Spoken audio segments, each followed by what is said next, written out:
Boa tarde, caros estudantes. Na aula de filosofia de hoje, nós iremos começar a filosofia iluminista, né? Então, nós já vamos entrar agora na filosofia do século XVIII, né? Que será predominantemente iluminista, que terá uma forte influência também de alguns filósofos já trabalhados, como o John Locke, o David Hume, né? O Thomas Reid, que foi citado anteriormente, né? O Jeremy Bentham, entre tantos outros, né?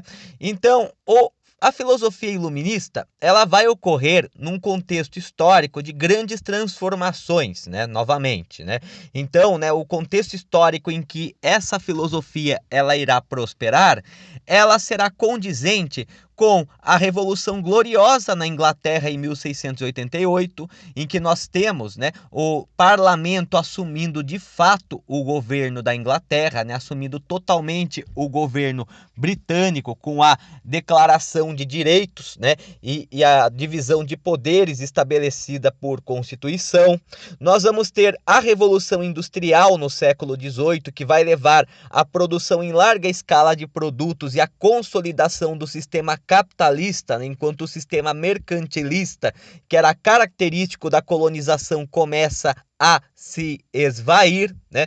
Nós vamos ter várias revoltas coloniais, né, na América principalmente, né, contra o governo colonial, o pacto colonial e contra o absolutismo, muitas inclusive de inspiração republicana. Então, nós vamos ter, por exemplo, a revolta de Tupac Amaru no Peru em 1780, que foi liderado pelo indígena Tupac Amaru, que seria um descendente direto dos antigos imperadores incas e que teria estudado nas universidades e encontrado o material iluminista, né, a literatura iluminista, e com isso ele teria inspirado uma revolta, né, para a melhoria das condições de trabalho indígena no Peru, até que a coroa espanhola mandou executá-lo, né?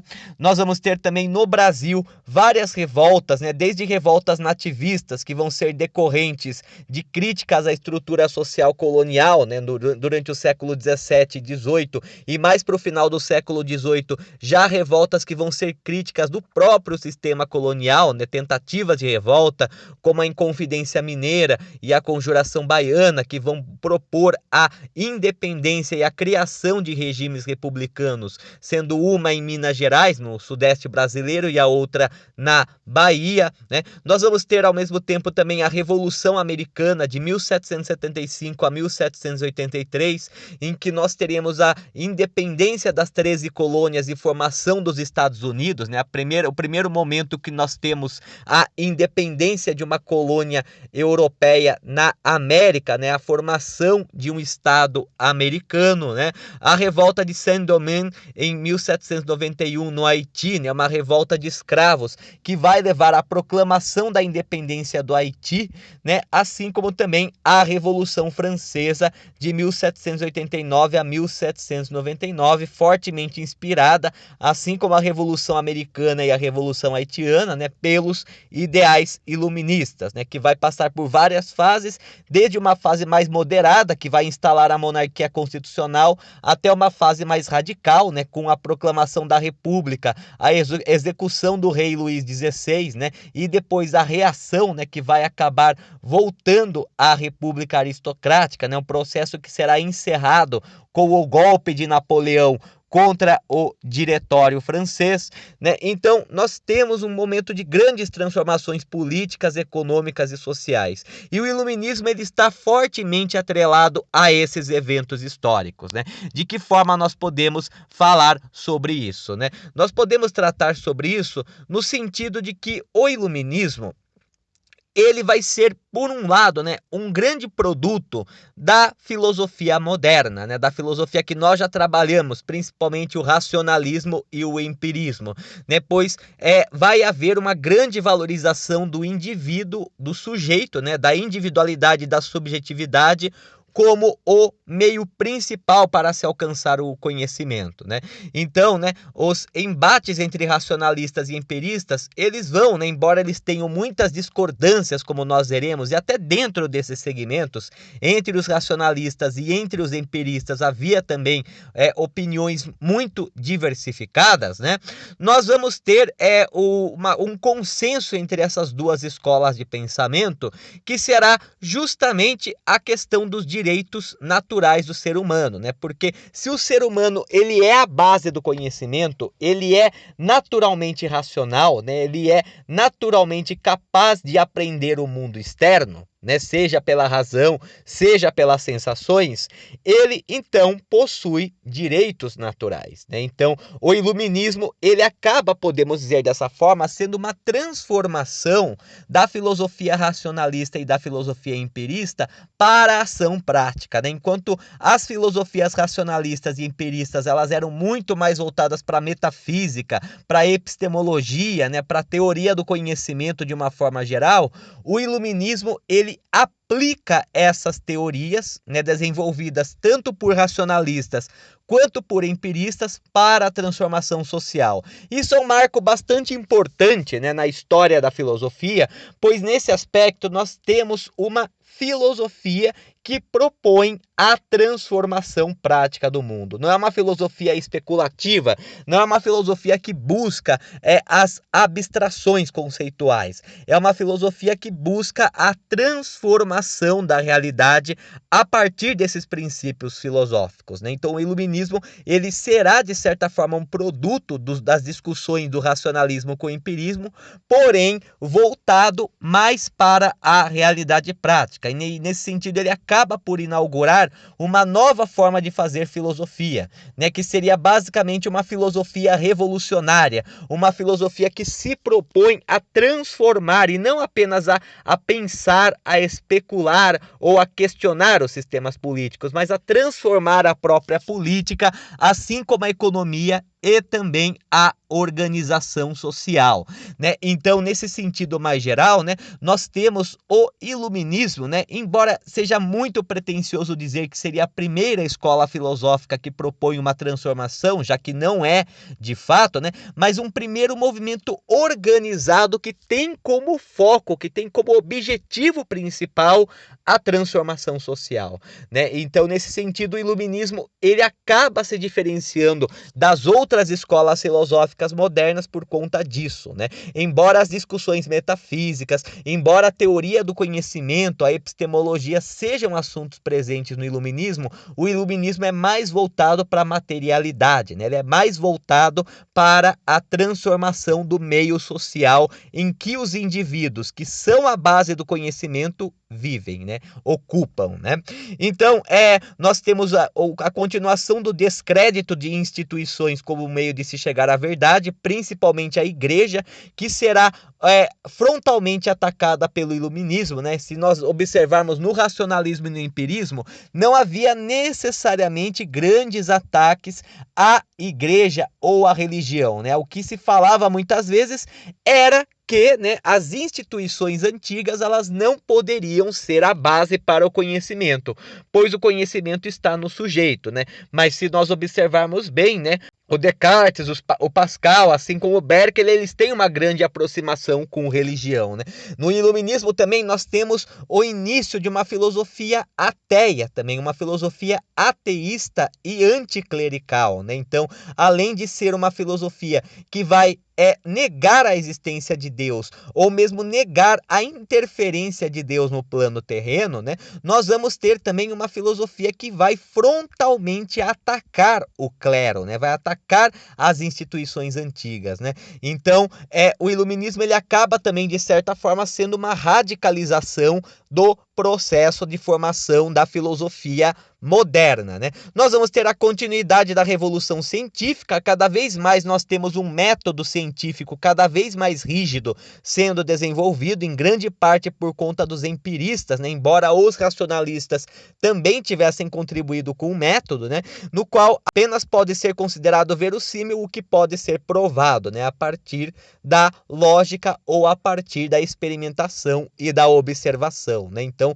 começa-se a se descolar das questões sobrenaturais, né? O iluminismo ele vai ter uma grande importância para o contexto europeu, pois ele também vai simbolizar a ideia da Europa como civilização, né? A missão civilizatória europeia, né? A ideia de os europeus se libertando das trevas do sobrenatural, daí que vem o sentido inclusive iluminismo, né? Que é um termo inclusive um tanto quanto controverso, né? Acredita-se que o termo iluminismo ele teria surgido com um artigo do Kant, né? Immanuel Kant, em que ele usou o termo Aufklärung, né? Que na verdade pode ser traduzido como esclarecimento, né? Mas que acabou sendo traduzido principalmente por escritores franceses como iluminismo, né? Então nesse aspecto o iluminismo ele seria basicamente a luz da razão guiando o ser humano para longe das trevas do sobrenatural, as trevas da religião e as trevas da ignorância. Por isso que ele adota esse nome, né? Por isso que adota essa terminologia, né? Então, né, apenas aquilo que a ciência seria capaz de provar é o que pode ser considerado verdade, né? É o que pode ser considerado legítimo. Então, começa a haver um choque muito grande entre fé e razão também entre o iluminismo, né? Principalmente entre os racionalistas, havia uma tentativa, né, de conciliar a fé com a razão. Já os empiristas nem tanto, né? Com exceção talvez do Berkeley, né? Mas na verdade, assim, não havia uma conciliação, mas não havia também um conflito muito explícito, né? No caso do iluminismo, nós já temos um conflito muito claro entre fé e razão, né? Como se elas fossem diametralmente opostas, ou seja, né, não tem essa de a fé complementar a razão, não tem essa, né, de a fé e a razão serem duas faces da mesma moeda. Não, a razão é tida como oposta à fé, né, pela filosofia iluminista.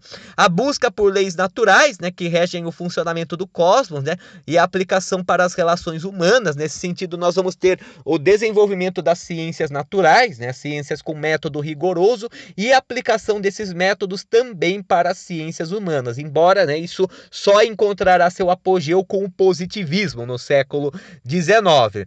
A valorização da livre iniciativa e da liberdade individual, né, então, se o sujeito ele é a base para o conhecimento, nada deve atrapalhar o sujeito na sua busca pelo conhecimento. O Estado, a igreja, a religião, qualquer instituição, ela não deve se colocar no caminho do sujeito para a busca pela razão, né? Então, a ideia de um conhecimento centrado no sujeito vai ter um grande desdobramento no iluminismo, que será justamente a noção da liberdade individual. O indivíduo ele precisa ser livre para poder alcançar o conhecimento, né? Ainda mais que nós estamos tratando de um contexto de bastante censura e repressão, né? Nós tínhamos ainda o índice de livros proibidos da Igreja Católica, né? Embora bastante enfraquecida, a Inquisição ela ainda permanecia. Nós temos também o Estado absolutista, que vai ser outro foco de combate do iluminismo, né? Para se ter uma noção, o Estado absolutista ele era repressor, ele combatia ideias que contestavam o governo dos reis, né? O governo centralizado dos reis. Então os iluministas eles vão enfrentar um grande ambiente de censura, um grande ambiente de perseguição tanto clerical quanto estatal.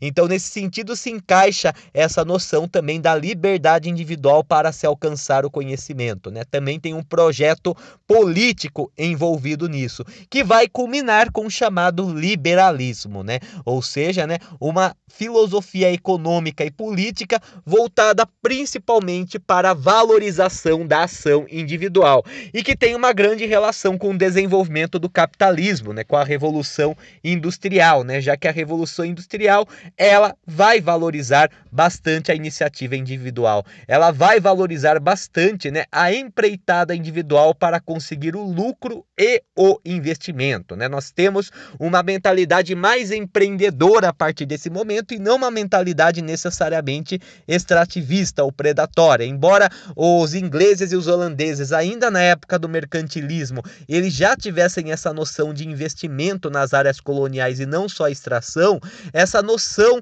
de investimento é bastante potencializada pela Revolução Industrial, porque com o desenvolvimento das tecnologias, o burguês, o proprietário das fábricas, né, dos meios de produção, ele deveria investir para a melhoria do maquinário, para a melhoria da fábrica, para ela produzir mais e assim ela conseguir competir, né, na grande concorrência do mercado que estava se formando. E a valorização da experiência individual através da experiência intelectual e sensível, né?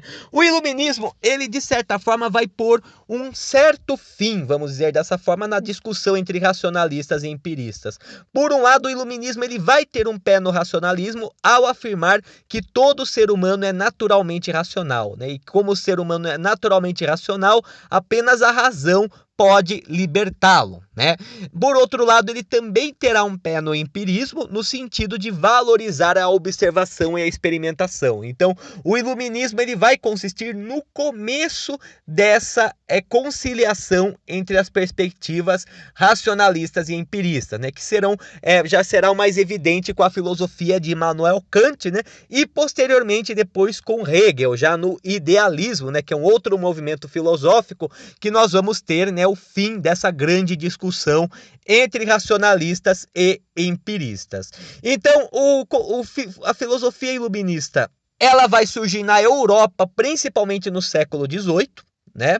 Então, ela vai ter como base a crítica às estruturas arcaicas como igreja, monarquia absolutista, colonialismo e mercantilismo, para os novos tempos que estão se formando, com a produção em massa, a industrialização, com novas terras que foram descobertas, estão sendo colonizadas, com a crise da Igreja Católica após a Reforma Protestante, né, com também cada vez mais o questionamento ao poder infalível do rei, entre outros exemplos, nós temos então o surgimento dessa filosofia, né? Com essa mudança de tempos, nós temos uma filosofia bastante inovadora que vai buscar orientar a transformação desses tempos, né?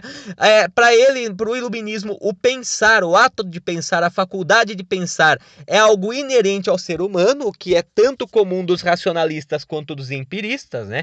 Ambos consideram que a faculdade de pensar é natural ao ser humano, a questão é como esse pensamento é exercido ou qual seria a origem dele, né? E também, né, um grande viés voltado para os direitos individuais e a filosofia política, né, propondo novos modelos políticos segundo o viés racional. Nesse sentido, é importante lembrar, né, existe até uma grande confusão nesse sentido, de que o iluminismo ele vai retomar muito os textos políticos clássicos. Então, teorias políticas antigas, como de Platão, Aristóteles ou Políbio, por exemplo, né, vão ser muito estudadas e retomadas pelos iluministas, mas isso não quer dizer em nenhum momento que os iluministas vão tentar copiar esses modelos, muito pelo contrário, os iluministas eles têm consciência de que as instituições, inclusive a filosofia antiga, eram falhas e por conta disso eles vão procurar adaptar aos novos tempos. Então, noções como república, democracia, né, que eram comuns da antiguidade, embora ainda existissem na Idade Média e no começo da Idade Moderna, começam a entrar cada vez mais no vocabulário filosófico, né? Nós temos a origem de uma filosofia política moderna, né? Uma filosofia política contemporânea com o iluminismo, né? Que vai criticar o pensamento político anterior, né? E também a questão, né, dos direitos individuais, né? Que é uma outra questão muito importante para o iluminismo que diz respeito aos direitos fundamentais. Nós vimos mesmo anteriormente, né, John Locke teria afirmado que a vida, a liberdade e a propriedade seriam direitos inalienáveis do ser humano, direitos naturais. Essa noção de direitos naturais, ela se deve muitas vezes a uma interpretação da lei romana, né, do direito romano, que presumia uma lei natural, né, ou seja, leis que contemplassem todos os seres, né, todos os seres humanos, independentemente de sua classe social ou mesmo se eram livres, escravos ou estrangeiros, né? Os romanos eles perceberam que existiam direitos que eram comuns a todos os seres humanos e com isso criaram a noção de lei natural, né? Com isso, então, os iluministas eles vão se apropriar dessa noção de lei natural romana para criar a noção dos direitos inalienáveis, né? Dos direitos individuais inalienáveis. Também nós vamos ter vários filósofos que vão continuar a busca para entender o funcionamento do mundo, né? Então, aquela ideia da luz do conhecimento frente à escuridão da superstição, do medo e da ignorância, e também, né, a a inteligência, né, e o conhecimento como um meio político, né, já que para eles a chave para a libertação do indivíduo é a busca por conhecimento, né. Mesmo Kant já dizia isso, né, que o ser humano ele só pode se libertar da sua menoridade ao usar a razão, ao ser racional. Esse é um pensamento compartilhado por muitos iluministas que acreditavam que a emancipação humana só poderia ocorrer a partir do conhecimento racional, né, do conhecimento científico. Então, né, começa a se ter também uma ideia mais universalista, né? No sentido de que todos os seres humanos são racionais e são aptos a aprender, e que a filosofia, a ciência e a educação devem guiar essa luz natural do ser humano. Então, nesse sentido, né, a filosofia, a ciência e a educação passam a ter projetos políticos, no sentido de orientar o ser humano para a sua própria libertação, né? Então, esse é um fenômeno que é bastante característico do iluminismo. O conhecimento, né, eles vão, na verdade, uma coisa interessante do iluminismo é que eles vão mesclar a teoria do conhecimento com a teoria política. A teoria do conhecimento estará fortemente interligada com a teoria política, pois apenas a partir do conhecimento é possível a busca da liberdade, né? E também, né, começa a se desenvolver a noção de ideia de progresso da humanidade, né? Na ideia de que o ser humano está em constante progresso, né? Embora alguns elementos atrapalhem esse progresso, como a superstição, o desconhecimento e a ignorância. Isso também é uma novidade bastante importante com relação ao iluminismo, né? Na ideia de história como uma marcha para frente, né? Então, nesse sentido, cada geração é mais avançada do que a anterior, mais racional do que a anterior em certa medida, né? Isso vai ser muito desenvolvido por Kant, que depois vai ser reformulado por Hegel também, mas não somente, né? Começa a se ter uma nova teoria da história, né? Embora desde Santo Agostinho nós já temos uma concepção linear da história, a concepção seria linear, mas ela não necessariamente indicaria um progresso da humanidade, né? Muito pelo contrário, né? Buffon mesmo, ele chegou a pensar a teoria da degeneração, né? Que o ser humano ele não evolui, mas ele se degenera. E alguns seres humanos são mais degenerados do que outros, né? Já no caso do iluminismo, nós já vamos ter cada vez mais a noção de progresso, né? Isso tem a ver também com a noção de civilização. Isso a longo prazo também vai ser um elemento muito importante historicamente falando, pois será as bases do imperialismo, né? A ideia de que a humanidade ela está em constante progresso, embora nem todas as comunidades humanas elas estejam no mesmo patamar de progresso. A Europa, então, ela atribui a si mesma a missão civilizatória de levar o conhecimento para aqueles povos que não possuem. Um conhecimento que vai implicar também no domínio colonial, né, no decorrer do século XIX. Então, essa noção do projeto, da missão civilizatória europeia, também é produto da filosofia iluminista, né? No sentido, o iluminismo ele é universal no aspecto de acreditar que todo ser humano é racional e todo ser humano possui conhecimento, independentemente da sua sociedade, da sua etnia, né, ou do lugar que habita. No entanto, há já a consideração de que algumas comunidades humanas seriam mais avançadas do que outras. O iluminismo ele se opõe à autoridade não racional, né, ao afirmar que o pensamento deve ser autônomo. Então, novamente, aquela noção do foco na subjetividade e não tutelado por instituições. E os princípios do iluminismo seriam a liberdade, que diz respeito à livre iniciativa, tanto a livre iniciativa política e econômica, como também na busca do conhecimento. Então, o liberalismo será um dos principais desdobramentos do iluminismo, né? O individualismo, a ideia do indivíduo como autônomo, como autossuficiente, como senhor de si, né? Na busca pelo saber. E a igualdade jurídica, que vai ser a oposição aos privilégios do antigo regime, né? Retomando que na sociedade absolutista, embora, né, o feudalismo ele tivesse acabado na maior parte da Europa ocidental até então, né, as instituições feudais elas ainda permanecem, né? A questão, né, se for ver o caso francês mesmo, que é um dos berços da filosofia iluminista, nós temos ainda a preservação da estrutura feudal, a sociedade de ordens, né, com a primeira primeira ordem sendo o clero, a segunda ordem sendo a nobreza e a terceira ordem sendo o terceiro estado, que seria todo o resto que não teria privilégios, né?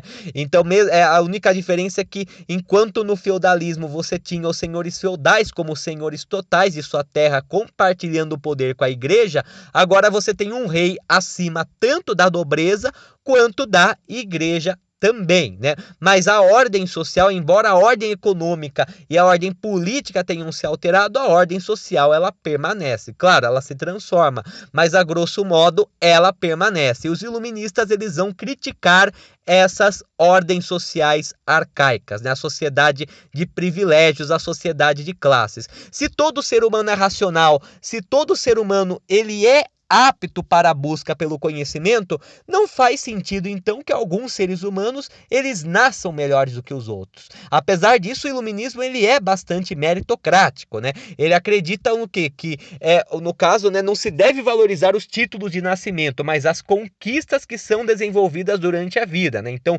todo ser humano é igual do nascimento, no entanto, suas trajetórias vão determinar, né, a sua diferenciação, né? Então, como há uma valorização do indivíduo, há uma valorização também da meritocracia dentro da filosofia iluminista, né? Na ideia de que os mais bem-sucedidos são aqueles que se dedicaram mais, né? Que aqueles que se desenvolveram melhor, que desenvolveram seu conhecimento melhor. No entanto, né, a diferenciação por nascimento, né, ela é fortemente criticada pelos iluministas, né? Inclusive, tanto a Revolução Americana quanto a Revolução Francesa, que serão fortemente inspiradas por esses ideais, terão, né, como base justamente esses aspectos da filosofia iluminista, né?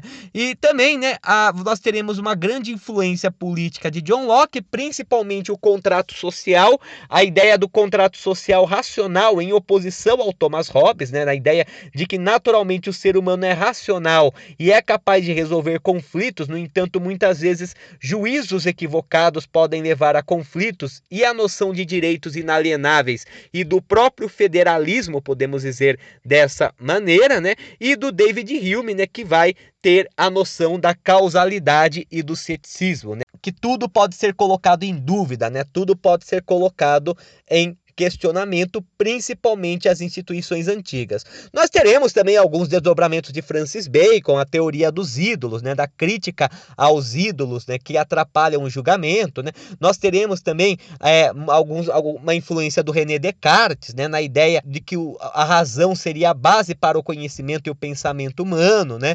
Nós teremos então várias influências tanto de filósofos racionalistas e empiristas na formação dessa nova filosofia, né? Então, o que nós vamos encontrar nesse momento é justamente, né, uma filosofia de ação política, né? E tratando da filosofia de ação política, o primeiro tema que nós podemos tratar justamente, né, a filosofia política iluminista. A filosofia política iluminista ela terá vários representantes, né? No entanto, alguns que acabam chamando maior atenção são o Charles-Louis de Secondat, que é conhecido também como Barão de Montesquieu, né? O Barão de Montesquieu ele foi um grande crítico da política e sociedade absolutista, né? Então ele escreveu vários textos, vários artigos, muitas vezes inspirados também no direito romano, né? Ele estudou profundamente o direito romano e várias obras de teoria política que existiram na antiguidade, né? E tentou adaptá-las ao contexto dele. É interessante notar, né? Pelo título dele, Barão de Montesquieu, ele era da nobreza, e nós percebemos que a filosofia política dele, embora transformativa, ela é bastante moderada. Então, entre alguns dos textos do Barão de Montesquieu, quais que seriam os principais? Nós temos os Cartas Persas, de 1721, né, que é uma narrativa escrita de forma epistolar, como se fossem cartas, né, um estilo narrativo como se fossem cartas trocadas, que é um gênero que vai se tornar bastante popular a partir desse momento, em que fala de dois amigos persas, né, chamados Irika e Uzbek, que visitam Paris sob a época de Luís XIV e relatam a seus amigos e parentes o que veem a partir dessas cartas. A narrativa é totalmente construída a partir dessas cartas e, no caso, Rica e Uzbek, eles acabam então demonstrando uma sensação de estranhamento com relação à sociedade parisiense, né? No sentido de que é uma grande crítica aos costumes da sociedade francesa e do autoritarismo da Igreja e do Estado. Então Montesquieu ele usa essa alegoria dos persas para mostrar, né, justamente, né, por uma perspectiva externa, os grandes problemas da sociedade, da política e da moral francesa, né? Então ele acaba fazendo esse jogo até um tanto quanto relativista, né? Lembra um pouco até o Michel de Montaigne, né? No ensaio sobre os selvagens, nessa perspectiva, né? Em considerações sobre a causa das grandezas dos romanos e sua decadência de 1734, o Montesquieu ele faz um estudo bastante sistemático do período romano e ele afirma, né, que a grande desgraça do período romano, da República e do Império Romano, foi a concentração de poder nas mãos de um indivíduo, a tirania, a ditadura e depois o império. Segundo ele, a concentração de poder nas mãos de uma pessoa só extingue a comunhão de interesses e a solidariedade nacional. Quando você tem apenas um governante governando autoritariamente ou absolutamente, né, você tem, no caso, o fim de uma solidariedade nacional, né? Você tem o Estado como uma propriedade, vamos dizer dessa forma, do tirano, né? E com isso, as pessoas, elas perdem a solidariedade nacional e a comunhão de interesses, né? A ideia de esboçar um futuro conjunto, vamos dizer dessa forma. Segundo ele também, o cesarismo romano e o império possuíam estruturas políticas que priorizavam a elite governante, o que levou à ruína do Império Romano, né? Então, para Montesquieu, foi o autoritarismo, foi a concentração de poderes que ocorreu durante o fim da República e durante o Império a causa principal para a crise do Império Romano. A partir disso, todos os outros problemas acabaram ocorrendo, a crise moral, a crise política, as guerras civis e depois também as invasões bárbaras, né? Tudo isso teria ocorrido, né, como em grande parte por conta da ineficiência que o Império Romano se transformou, né? E também o texto mais emblemático dele, no caso, é o do Espírito das Leis, em que ele sistematiza bastante a teoria política dele, em que ele reformula, inclusive, a teoria política do John Locke, né, que estimou uma divisão de poderes baseado fortemente na Revolução Gloriosa, né, em executivo, legislativo e federativo, né? O Locke não chegou a presumir um poder judiciário. O Montesquieu, então, ele acaba por estabelecer ele reformula a teoria do Locke, né? E no caso ele acaba estudando diversos códigos legais de várias sociedades em períodos históricos distintos e determina então 3 formas de governo centrais, que são a república, a monarquia e o despotismo. Cada um desses governos ele tem as suas características e são aplicados a certos tipos de sociedades. Nesse sentido que a filosofia política de Montesquieu é um pouco mais moderada, né? Por quê? Segundo ele, a república ela é uma forma de governo guiada pela virtude, né? Então a virtude é que orienta a república, né? No caso da democracia, a virtude adquire um papel central. Já na aristocracia, há uma utilização moderada da virtude pelos governantes.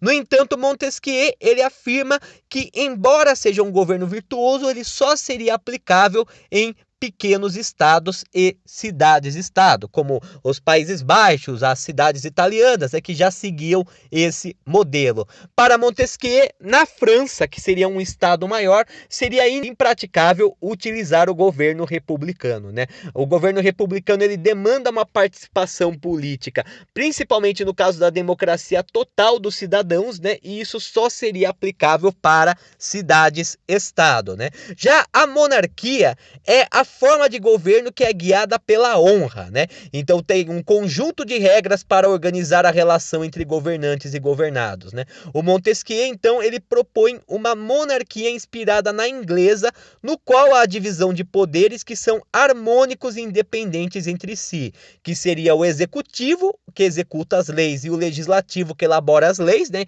Inspirando-se em John Locke. No entanto, Montesquieu, ele chama atenção para o poder judiciário, que seria responsável pelo julgamento e fiscalização dos outros poderes, né? Esses poderes, eles são independentes, um não pode interferir no outro, mas eles devem governar conjuntamente, eles devem ser harmônicos, né? Então é fortemente inspirado na Revolução Gloriosa, na instituição do governo do parlamento inglês e nas teorias de John Locke. O Montesquieu ele institui essa noção de divisão de poderes e para ele o governo ideal para a França seria justamente uma monarquia constitucional. A França ela deveria ser guiada pela monarquia, porém uma monarquia com poderes bem distribuídos e não pelo absolutismo e pela sociedade de privilégios, né? Então esse é um ponto fundamental da filosofia de Montesquieu, que defende então a monarquia constitucional.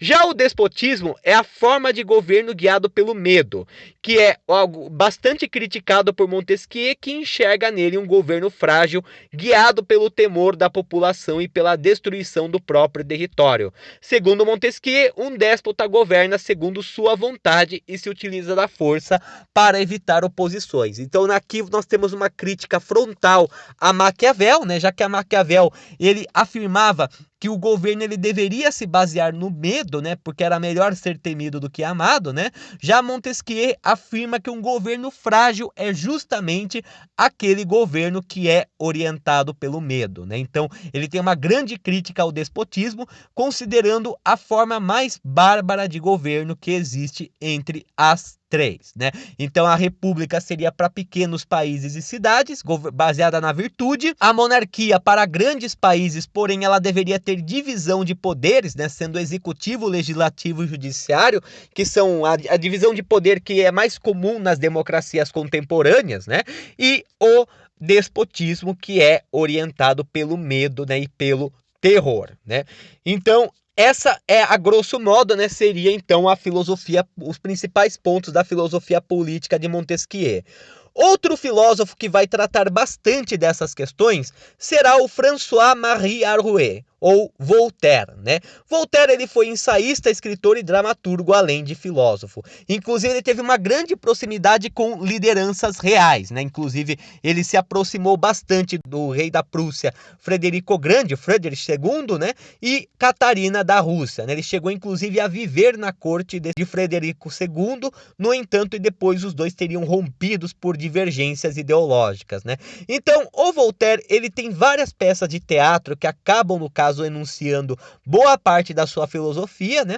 Entre alguns ensaios que ele possui, né, um dos mais renomados é o Cartas Filosóficas, de 1734, no qual ele defende a liberdade de expressão e de pensamento, tolerância religiosa e combate ao fanatismo. O Voltaire, ele será totalmente anticlerical, né? Ele será um profundo crítico da igreja, o que vai levar muitas de suas peças e obras a serem colocadas no índice de livros proibidos, assim como também, né, ele vai ser perseguido constantemente por suas ideias. Apesar disso, o Voltaire ele não era radical no sentido político, né? O Voltaire ele tinha um pensamento bem mais elitista, podemos dizer dessa forma. Para ele, o povo desinformado ele não seria capaz de fazer uma transformação benéfica.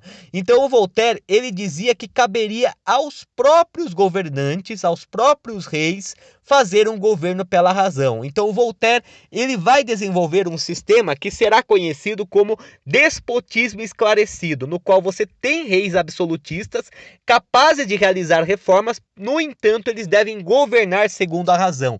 O que explica também por que ele teve tanto contato com monarcas, né, como Frederico II e Catarina a Grande, né, que inclusive se inspiraram fortemente nas ideias dele, né?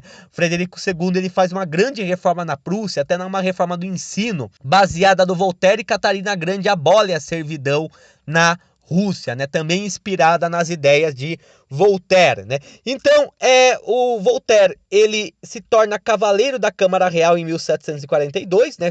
Na época em que ele vivia na corte de Frederico o Grande, e entre algumas das ideias dele, ele desenvolve a noção de poligenia, né? O que seria a poligenia? A noção de diferentes raças, né? Uma origem de diferentes raças. Segundo Voltaire, há diferentes tipos de humanidade, e então nem todos os seres humanos descendem de Adão e Eva.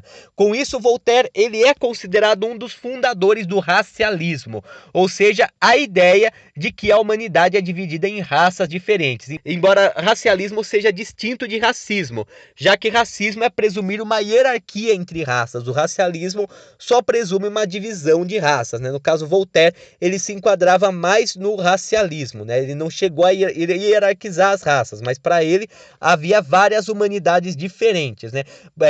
No sentido biológico, que acabavam tendo impacto cultural também, né?